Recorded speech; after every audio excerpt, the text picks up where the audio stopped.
Welcome to Batshit, a frank and funny look at living with mental illness. While we'll touch on several illnesses, Batshit is focused on those along the spectrum of bipolar disorders. Hey, I'm your host, Adam. Hey, I'm your host, Brad. Yeah, we're both bipolar, so strap in. Let's see how batshit we really are. Spoiler alert, pretty damn batshit. Oh! Oh, the voices, man, the voices. This makes me smile. So this episode's topic is bipolar and how it affects your sleep. That can include depression, that can include mania, that can include all the other ancillary mental disorders you may find within your cracked up brain. And because of this, we have a super cool guest, Dr. Katie Carlson. That's right, guys. I know a fucking doctor. Ha! Suck it. Katie, would you like to introduce yourself and tell us a little bit about what you do? Yeah, absolutely. Thanks for having me. My name is Dr. Katie Carlson. I am a trauma psychologist or a trauma clinical psychologist by training.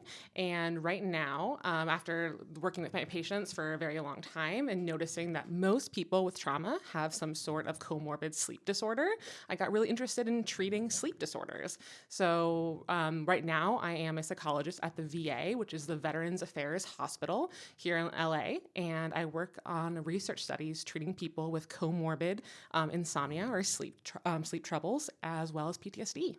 Wow, that's a lot of stuff, Katie. I also specialize in substance use treatment, so catch me anywhere. Oh my God, so we're gonna have to have Katie on a bunch of episodes because it covers a whole bunch of topics that we need to talk about. Go ahead. You have a disclaimer you have to do. Oh, yeah. yes. Here we go. So my disclaimer is that my views are my own and are not representative of the United States government. There you go. Cool. So now we're in the clear. That's Perfect. the same for us, too. Really? Okay, yeah, it's important. Yeah, I suppose that's true, huh? yeah. Good God. There's too many. We're not a political podcast. Anything we say on here is non-political. Blibbity blobbity blue. If you're listening to this podcast, I think you've picked up on that by now. So one of the reasons I wanted to have you on, Katie, is because Brad and I have both talked about sleep and how the lack thereof, or sometimes the feeling of needing an unattainable amount of it, we feel like is oftentimes associated with depression / bipolar / a lot of other mental illnesses that aren't really discussed. Sure. So I know a lot of our listeners suffer from sleep problems, and so I want to start with what drew you, not drove, it's not a car, what drew you to studying this as a field of study? Psychology in general or sleep? Let's go with sleep. Okay, yeah, absolutely. It's like psychology, you just want to analyze people. I get that. Sure. Again, yeah, I was, I'm a trauma therapist by training. And so I was working with a lot of people with pretty severe PTSD, particularly combat veterans and then survivors of sexual violence and sexual assault is what I was treating. And a lot of times I was noticing that while some of their PTSD symptoms were getting better, their sleep was not, and they would be reporting either really bad nightmares or night terrors or just not being able to sleep. And when people are not able to sleep, their whole well-being suffers. So not only were some symptoms of PTSD or depression just really lingering, but then they're just chronically fatigued, and how you navigate the world when you're exhausted all the time really blows. Yeah. And so I started wondering, how do you treat two things at once? How do you get somebody who's really traumatized and having really severe PTSD symptoms? How do you help with that? And you have to sometimes treat things at the same time. Like I mentioned, also interested in treat substance use disorders. But I was like, okay, we gotta help them with their sleep. And once we started doing that, I started noticing that it was easier for them to engage in PTSD therapy, which is pretty difficult, and it requires a lot of people to engage in that, and it's hard and scary. But when they're sleeping well, they're doing better and able to have the energy, the motivation, the cognitive ability to actually step into the hard work that is healing from trauma. Well, and that's a big part of it, right? Is like, how are you expected to fight any of these problems if you're too tired to fight? Exactly. You know, exactly. It's like you're trying to overwork a muscle. It's like you're not going to be able to do that. By the way, guys, my dog is literally exhaling outside of the door because the way I met Katie is she is her dog is best friends with my dog, which is how a lot of weird contacts in LA happen. And so he's literally trying to bash down the door. So if you hear that, sorry. But yeah, that's actually a big thing we talk about on the show, is that there's no solution for this, for any disorder. There's no solution for, being bipolar. You just have to keep fighting. And you need every weapon available to you to fight. And a big part of that is having a rested body and mind. And now sleep deprivation can lead to psychosis, right? Yeah, absolutely can. Yeah. Now, to what degree, not to what degree does a psychosis happen? How much sleep deprivation needs to occur before that, you reach that level? Ooh, so that would be a question that actually I would have to review the literature on to give you an exact number, but it would have to be quite a bit over an extended period of time. Yeah. Like if you're only sleeping a few hours a night, that's not going to give you psychosis at any time in the near future. I'm talking like if you've gone without sleep 48, 72 hours and do that consistently, weeks, every few weeks, that might lead to psychosis. But otherwise, not having enough sleep any given night is not going to give you psychosis. Do you see psychosis quite a bit in your patients?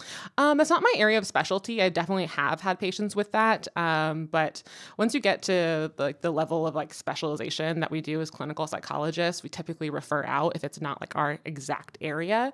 So yes, I've seen it, but not in any expertise capacity. Gotcha. What's interesting with that is you were saying before we started recording that there's not been a lot of research done with sleep amongst bipolar patients. Psychosis is one of the big symptoms that happens usually with bipolar 1, but also sometimes with bipolar 2. But in periods of mania, bipolar 1 patients can go as much as a week without sleep. Absolutely. And I've never seen those two things directly linked in my research. Obviously, I'm not a doctor. But, despite that white coat you're always wearing. But they treat them as two separate symptoms. When to me it seems like the obvious cause and effect is that the psychosis comes from the lack of sleep. Theoretically.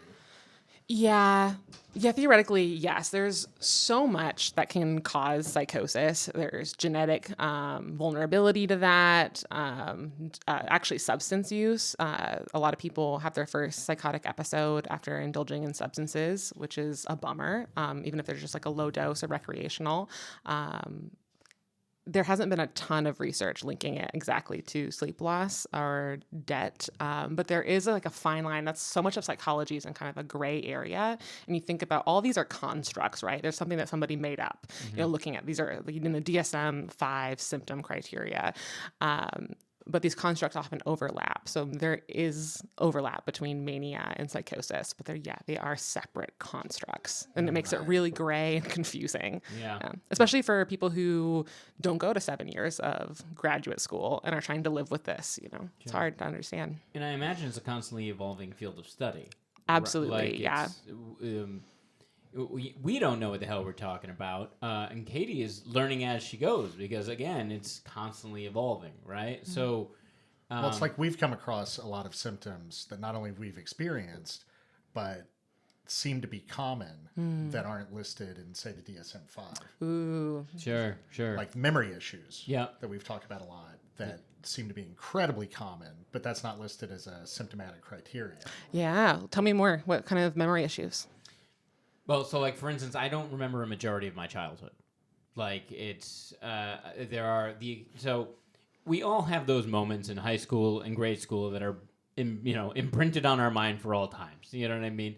But aside from those moments, I don't remember my childhood. And I know pretty definitively that I did not have an abusive childhood. I was not abused by my parents. I had a relatively solid upbringing, comfortable enough, but at the same time, can't remember. I also cannot remember my dreams. It feels like I never dreamed. I listened to that on your guys' sleep podcast that you did earlier this year. I remember you saying that. And it's, again, these aren't things that are listed as symptoms, but it's something that we and a lot of our listeners have commented about. Yeah. Do you want to talk about your experience of memory loss, Brad? For me, it occurs during mania. Oh yeah, absolutely. I'll come out of a manic episode, and there are entire days that I don't remember. I have no idea what I did, and that's something I've come across a lot. Just finding threads with other people who are bipolar, discussing it, and it gets kind of scary. I mean, there was a woman I'd read about who had engaged in risky sexual behavior and didn't remember it, Right. and that's frightening. It totally Terrifying. is. Yeah. Now, this is going to be a very, not a stupid question. There are no stupid questions.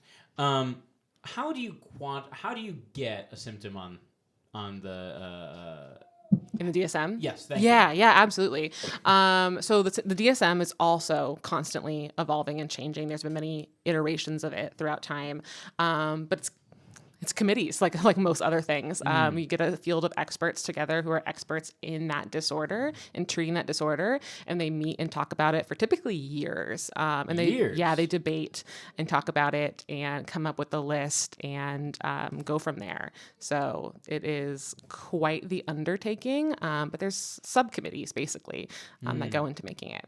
Interesting. So they must have to get a ton of examples of these repeating symptoms in order to even bring it up in committee. Yeah, absolutely. And then I'm not sure if you guys are aware of the ICD-11. Is that something you've heard of? No. Okay, so the DSM-5 is our mental health disorders textbook, so to speak, or manual in the United States. The ICD-11 is that internationally.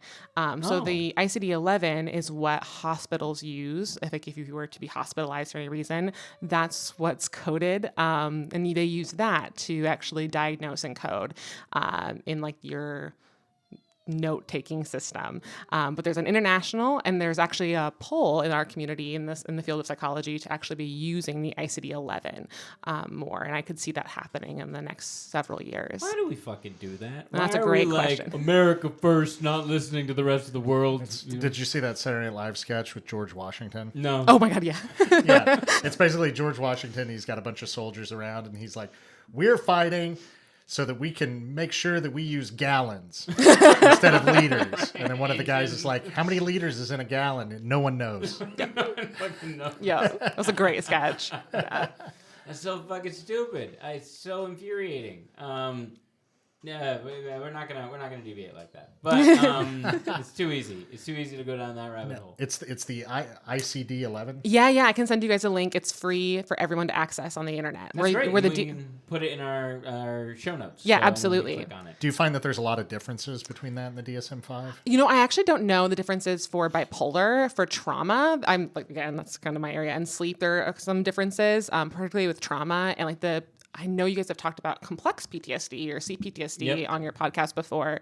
The ICD-11 delves into that, where the DSM doesn't touch complex trauma or CPTSD. Wow. And see, I don't get that. When we had Lauren Malisi on, who has borderline personality disorder, Ooh. Right. she talked about how a lot of doctors didn't even recognize that she spoke to. I wonder if that's one of the differences between the two. I also wonder is it? I'm sorry, I already forgot. ICD. Is it more comprehensive? Is it more inclusive of smaller symptoms or disorders, or you know what I mean? Yeah, I don't know if I would classify it as more comprehensive necessarily. Maybe I'd have to look more into it. But it definitely expands and changes the criteria for certain disorders. I keep going back to trauma because that's where my house is, and Right. yeah. But so the criterion A for what you need to meet to qualify for a diagnosis of PTSD is much more expansive and in the ICD-11. But Interesting. Well, you keep mentioning trauma and sleep. So, obviously, we can't get into the trauma that your patients have experienced, but can you give us a general idea of how Do you find that it's mostly because of like night terrors, bad dreams, that keeps you from falling asleep? Do you find that you've experienced when talking with your patients? Is that like a main? Yeah, it kind of runs the gamut. So when we think about sleep disorders, we kind of classify it and look, and especially when we think about insomnia, there's a couple different things that we look for. We look for difficulty falling asleep, difficulty staying asleep, and then also difficulty with waking up too early. Waking up too early. So if you wake up at like 4 a.m., but you want to get up at 7, and just no matter what, or you wake up at 2 in the morning, but you don't need to be up until 8, and you're just lying there, and there's no possible way you can go back to sleep. Oh. That's a version of insomnia as well. Interesting. With my patients with trauma, it kind of runs the whole gamut depending on what their traumatic event was. So, for example, I've worked with a person before who was actually assaulted while they were asleep, and so there is a lot of difficulty in just getting in the bed, and then obviously symptoms rise up and then it gets activated, and that is probably one of the most severe and like harder things to treat with insomnia is if a trauma occurred to you while you were in bed asleep. Sure. But otherwise, I have had many patients who've just experienced a trauma, and they have, when they're going to bed and like they're lying there, their thoughts are racing a million miles an hour. Other times where they wake up from a nightmare or a night terror and then just can't go back to sleep. And this is a longer conversation, but what ends up happening for people with sleep problems is that when you stay in bed awake, whether that's lying there and letting your thoughts go and they're kind of just taking you on a journey, or you wake up in the middle of the night and stay in bed awake, our brains are really great at creating an association with things. So your brain creates an association between being in bed and being awake. And then it's kind of like driving on a dirt road. If you drive on the same path on a dirt road over and over and over again, you do that for years, which many people with mental health issues do. Something that's chronic. They've been navigating it for keep years. driving on dirt roads. You get on a fucking highway. Yeah, come on, move to LA. But basically what happens is you get stuck in the same ruts. Your tires create a rut, takes a pathway, and then it's hard to drive out of that. So your brain creates this association that when you are in bed, you're awake. Maybe some listeners who have sleep issues have noticed that they can fall asleep on the couch really easily, watching TV, and then my wife. And she doesn't listen to this podcast. Maybe I'm on it. And then as soon as you get off the couch and go into bed, wide awake, that's insomnia. And that's your brain saying, hey, it's a really great place to be awake in bed. And then you need my help. That makes sense. That's really interesting because you've described some things that happen to me. I wake up in the middle of the night. My brain is racing. I can't go back to sleep. I end up in bed for 12, 13 hours, but feel tired. You have a pretty low rate of return. Yeah. And I fall asleep on the couch ridiculously easily. It's as though, like you said, low rate of return. I'm not getting restorative sleep. Absolutely. But I dream, and I dream very vividly. The REM cycles. Yeah. Mm-hmm. So you have REM cycles, but you're not feeling restored when you wake. Right. So everybody has REM cycles. Right. So no matter if you were to fall asleep and only sleep 20 minutes or even just only sleep 2 hours, you would go through all 4 stages of sleep, no matter what.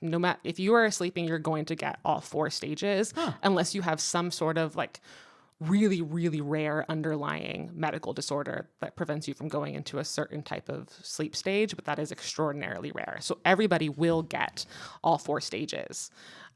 The difference with insomnia is if you're waking up really frequently is that those stages are going to be interrupted, and then we don't consider interrupted restorative sleep. So if you're waking up all the time, those cycles are getting interrupted, then it's not going to be your most refreshing restorative sleep. Hey friends, Brad and I started Batshit because we needed someone to talk to about our bipolar.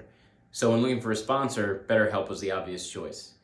BetterHelp provides access to therapists via text, via Zoom, via email, via phone call, 24 hours, 7 days a week. I don't need to tell anyone how broken the American healthcare system is, especially when it comes to mental illness. But the beautiful thing about BetterHelp is that they'll work with you.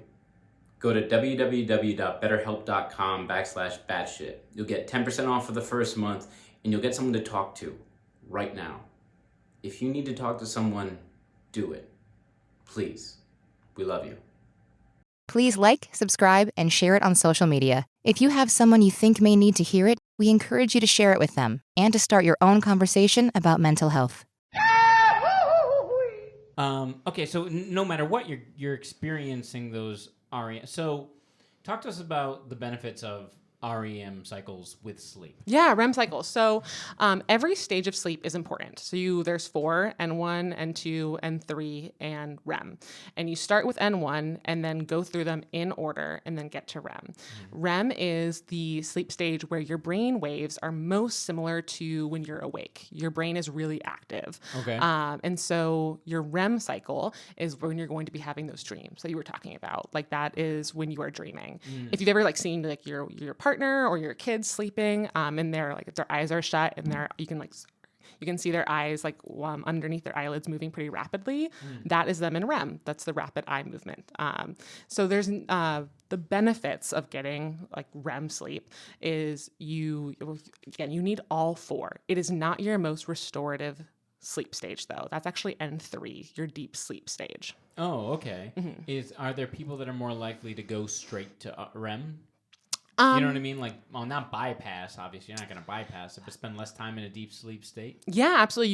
You can. And I don't know if there's anything that we've quantified that people are going to be less likely. Because you have XYZ, you're more likely to not spend time in N3. We do know that people who have nightmares or night terrors actually spend more time in REM, and therefore they're likely to get more nightmares, more frequent nightmares, and more severe. Actually, the intensity of the nightmares is more frequent or is more intense as well. What about positive dreams? Is it the same situation? They're more likely to spend more time in REM?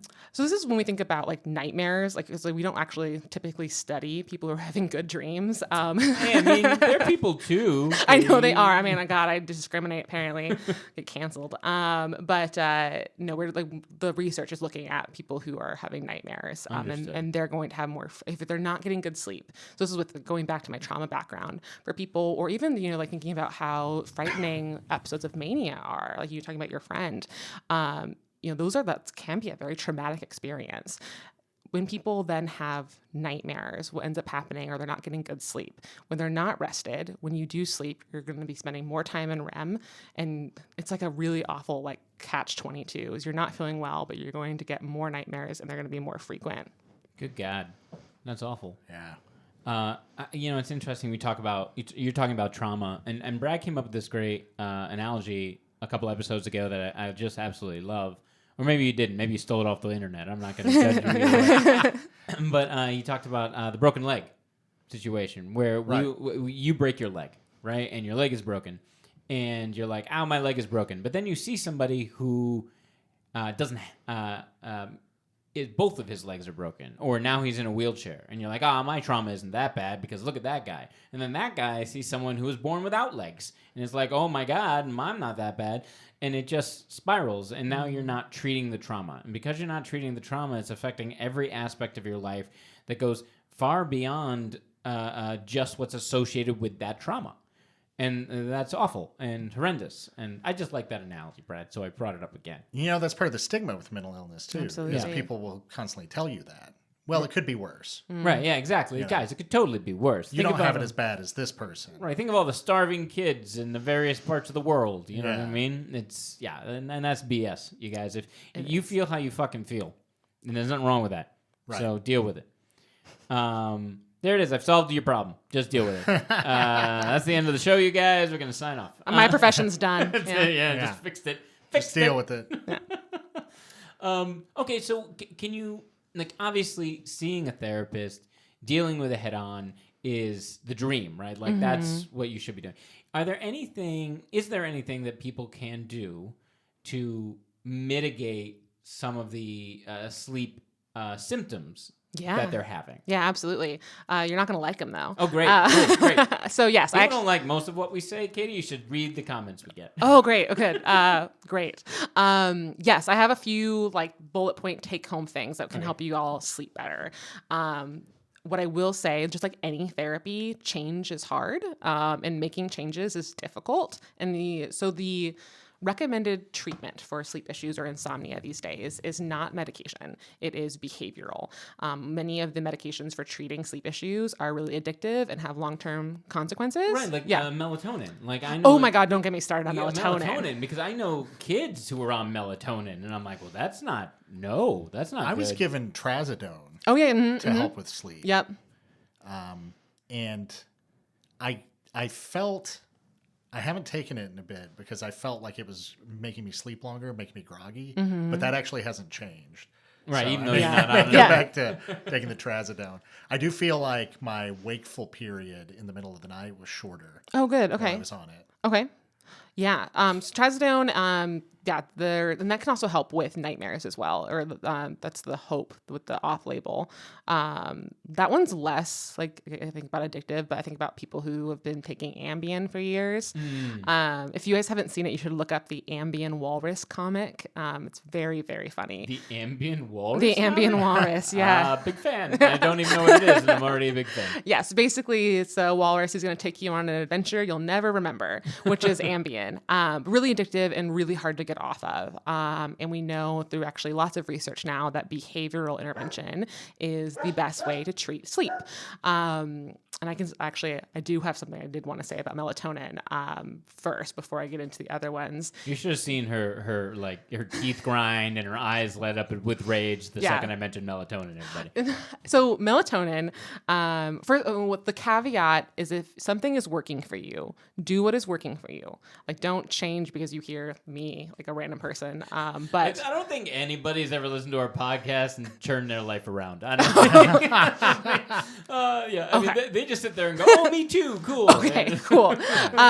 But what happens with melatonin is, first of all, it's really not regulated. So there's been a lot of studies recently that have done independent testing of melatonin, where they look at the amount that's in, like, whether that's a gummy or whatever, and it ranges wildly. So you could be getting way under what you think you're taking, but worse, and what happens most frequently, is you're getting way, way, way over the amount that you think that you're taking.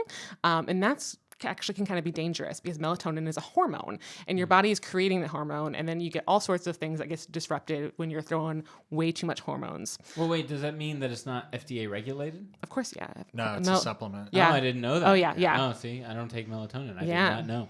Well, I encourage you to not start. But what ends up happening with melatonin is that there's actually a book Matthew Walker wrote. It's called Why We Sleep that I would recommend. I think I've heard of that book. Yeah, it's a good one. But he gives this great description of melatonin as like if you think of a official, like an Olympic official who's like regulating a track race.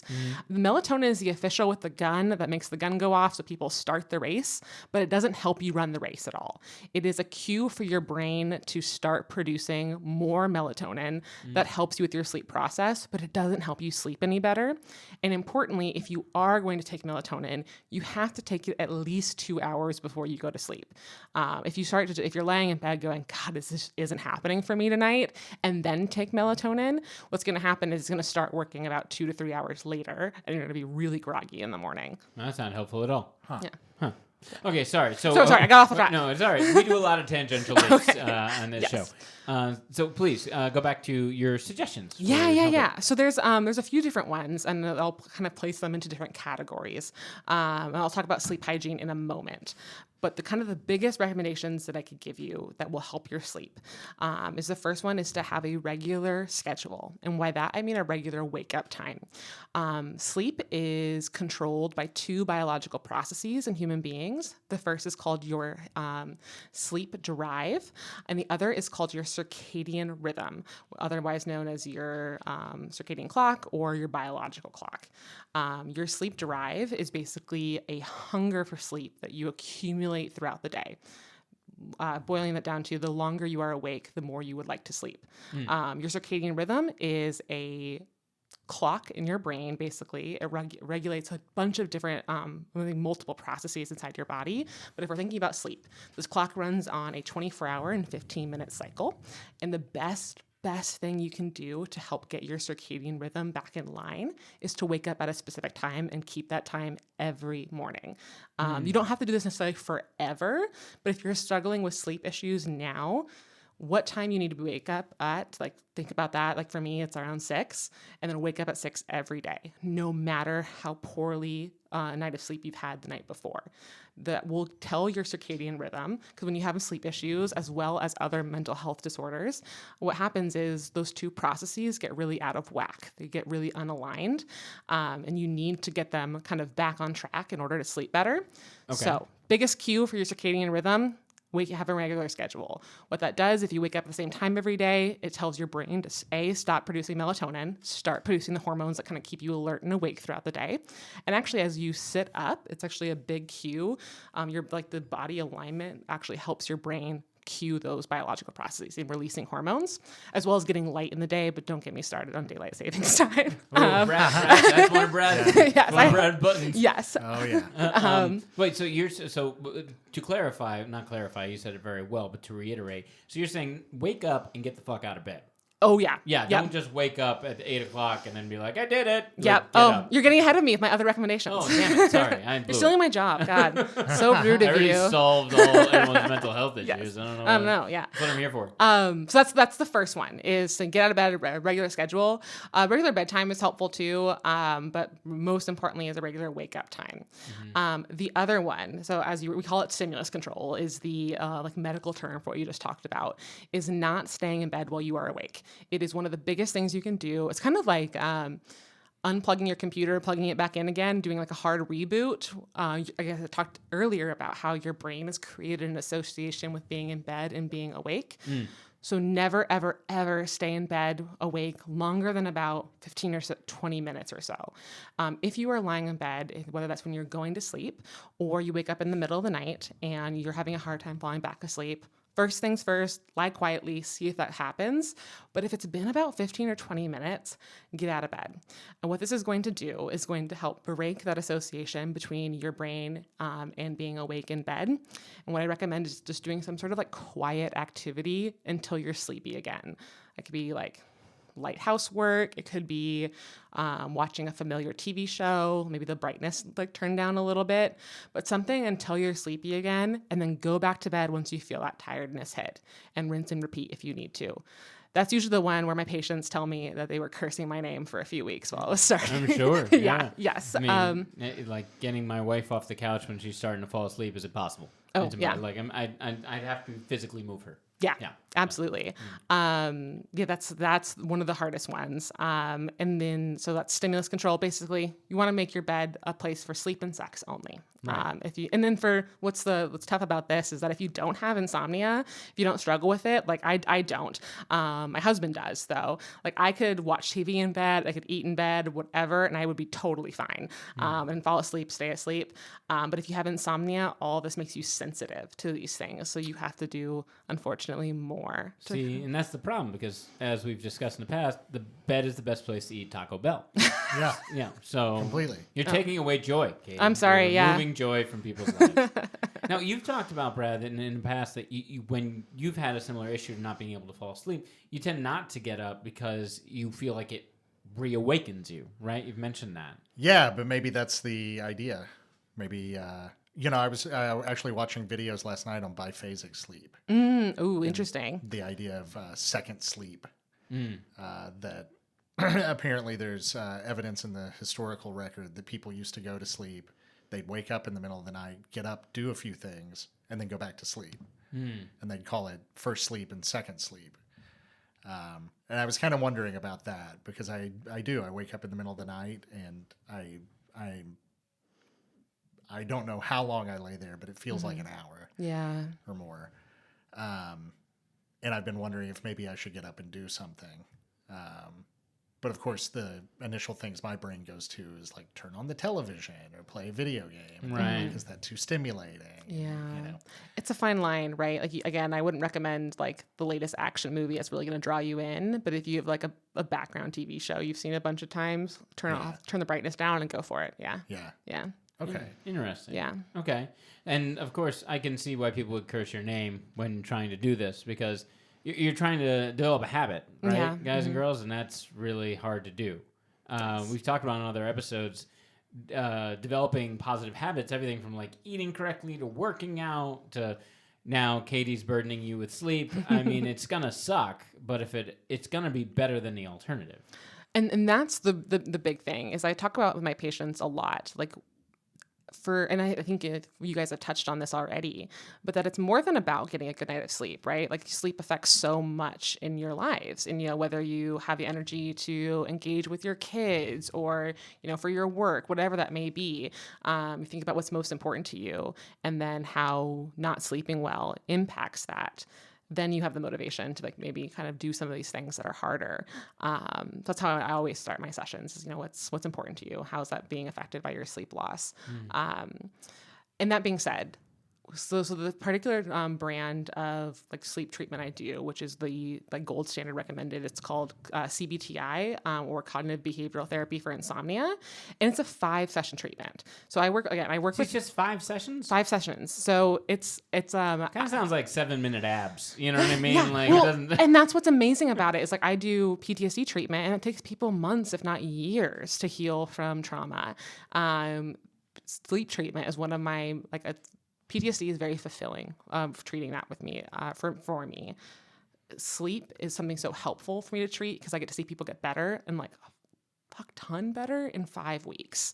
And their whole lives are changed. And it's Wow. pretty, it's really like when I'm stuck in like oh my gosh, this is taking forever for my patients with like really severe PTSD to feel better. Just get over the war. Just, Yeah. Just stop it. Yeah. Yeah, then I get to go and do some sleep treatment and be like, it works. It's so much better, and it's so like it helps for like a rainy day as a therapist. But yeah, like it's like I get people like, yeah, I didn't like you the first week when you had me doing all this stuff, but week 5 you're my new best friend, and that's pretty Wow. incredible to feel. 5 weeks. Wow. Yeah. That's all. And when you consider you're supposed to spend a third of your life asleep, do your best to fix this. You know what I mean? Yeah. Like you have to. And the fact that you can change that around in such a short amount of time is fantastic. Yeah.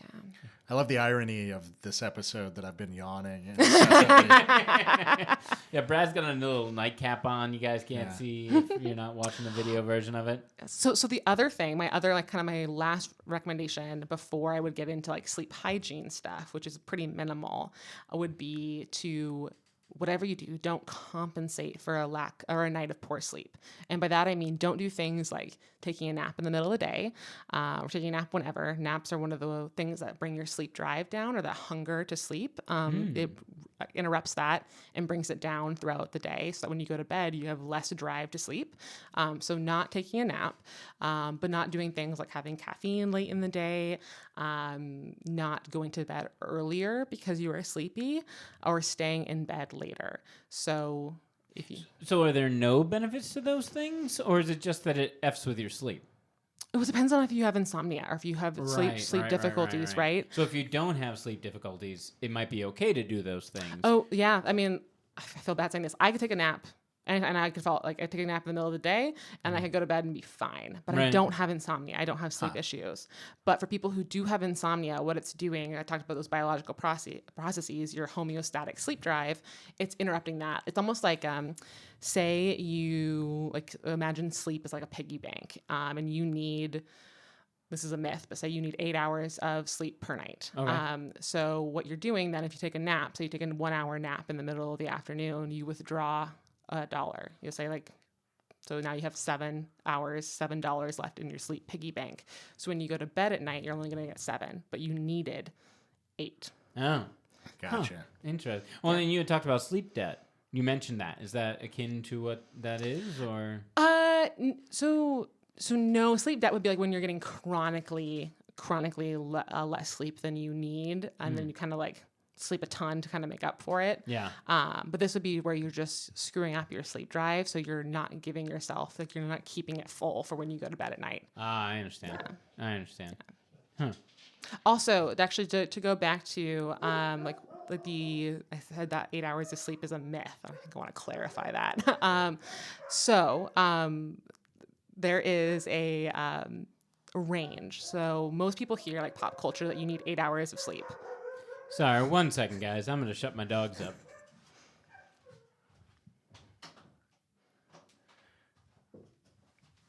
That's how powerful I am. They couldn't see me. I just stood up and they stopped. Sorry. You were saying, Katie. Yeah, no, absolutely. So again, pop culture, it kind of tells you that everybody needs 8 hours of sleep, but it's actually kind of the average, and more people fall in a range from about 6 to 9 hours. It's typically where people fall. Again, what I'll say though is that sometimes mental health disorders will shake that up, but if you're trying and aiming very specifically for 8 hours and it just doesn't feel like it's working for you, that might not be where you fall in that range. Well, how do you discern that then? You come to me, and you, well, the biggest thing what you do We're is not vets, Katie. We can't come to you. yes.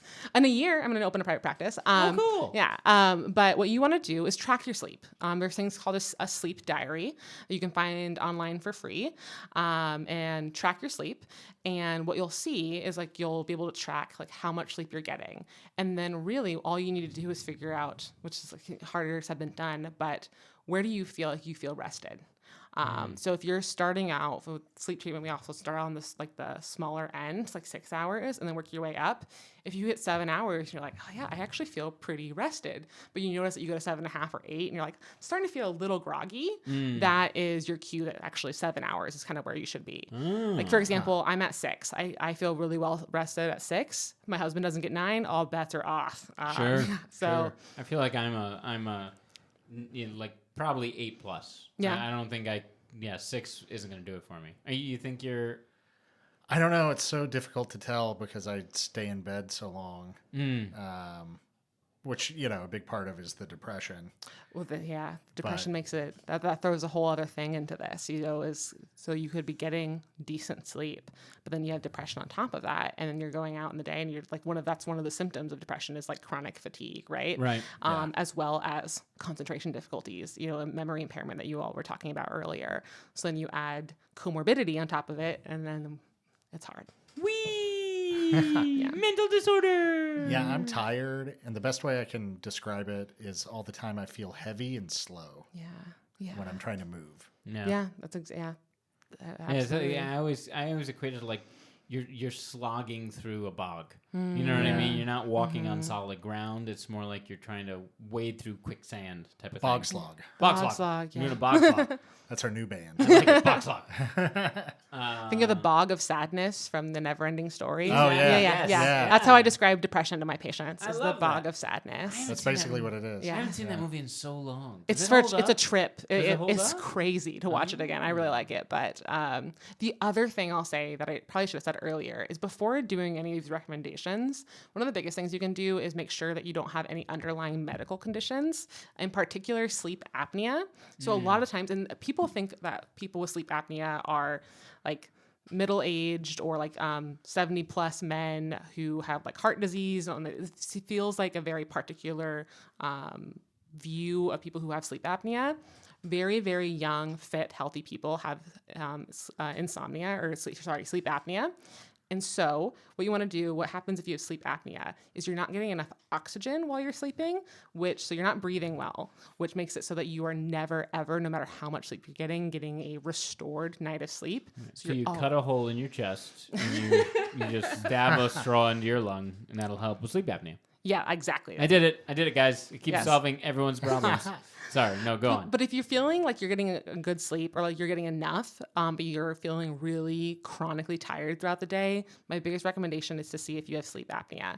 What will happen is you'll get, because you're just not getting enough oxygen. And if you have sleep apnea that goes untreated for a while, you're actually at a much, much higher risk of heart disease because you're just not getting enough oxygen, and we need sleep. So how do you test for sleep apnea? Do Yeah, you have to, yes. go to a doctor type of thing? No, so you'll talk to your PCP or your primary care physician, and they will refer you to a sleep study. And usually it'll be first one's like an at-home one where they'll send you home and they like you like hook up things to your fingers and stuff, and they record whether you have, we call them apneic events, which basically means that you stop breathing, and then they diagnose you with sleep apnea. And sometimes you have to go in for an in-person like sleep, like in where you're sleeping in like a clinic, but usually it's just diagnosed at home. And then you get a CPAP machine, which And that's are that machine that makes you sound like Darth Vader, right? they're way better now. Yeah. Okay. Yeah. They're way more advanced than they used to be. But yeah, so basically it gives you oxygen. And that will make a world of difference. So if you're sleeping with somebody and they've ever commented that you snore, go get a sleep test. like snoring is a big cue that you have sleep apnea eventually, especially if you stop breathing at all. But that's one of my big things. Make sure you treat any underlying sleep conditions, but sleep apnea is so prominent. I see so many very, very young people, like in their early 20s, getting diagnosed with sleep apnea, and they're like super fit and everything. So take care of yourselves, guys. No heart disease. Yeah, exactly. Yeah, heart disease. F that. F that noise. Heart disease. Katie, this has been awesome. Brad, do you have any additional questions for Katie? I feel like we could talk to her for hours. Yeah. No, I don't have any additional questions right now. But I'm sure we'll come up with some. Yeah, but we'll definitely have you back to talk about this again, because I find sleep to be absolutely fascinating, and the how detrimental it is not to be getting it. You know, it's your body, it's your mind, and we're a podcast that deals with your mind. So if you're not treating your mind with your sleep, you're basically doing yourself a huge disservice. And it's something that, while Katie said that it's 5 weeks and you're going to hate Katie for all 5 weeks. No, just for the first like 1 or 2. All right, we'll give Katie the benefit of the doubt. Well, the first 1 or 2. It's something that you can do that is active, that is going to help you with your diagnosis. It's going to help you with your issues, that it's within your control. You know, and I think that's an illusion that a lot of us have, is when we struggle with sleep, that something's wrong with me, I can't do anything about it. But you can do something about it, as Katie just mentioned. There's a lot of like steps you can take. And if it's something that doesn't require any money, it doesn't require, or I mean, maybe eventually you got to go see Katie and that'll cost some money. But the tips that she suggested don't cost anything, and they're an active way for you to try and help yourself and help those around you if you snore. So, yeah. I have some free apps and everything I can give free you guys apps. that you guys can download Go, too. go, go. Free Yeah. apps. I like free apps. What are they? Oh, it's CBTI Coach. It's built for veterans, but you all can use it. It's probably the easiest thing to use. CBTI Coach. Yes. Okay. I can send it to you as well. But that is really easy to help track your sleep, see what's going on, and then start implementing the things I'm recommending. So I can send all that over. But That'd be that's the awesome. big one, is CBTI Coach. Yeah, let's see. That's super cool. Look at Katie. Oh, and also, if you're noticing racing thoughts while you are falling asleep, my biggest thing is to do a meditation, a mindfulness meditation, particularly the one I would recommend that you can YouTube any free meditation. There's so many on there. It's called Leaves on a Stream, and that is particularly helpful in managing racing thoughts when you're trying to fall asleep. Yeah. So stop listening to all those creepy ASMR people on YouTube and listen to the stream. Awesome. Katie, thank you so much for being on. This was really cool and really fun. I hope to have you on again. Absolutely. To all those people out there who are fighting and working on their sleep, keep fighting. Keep fighting. We love you.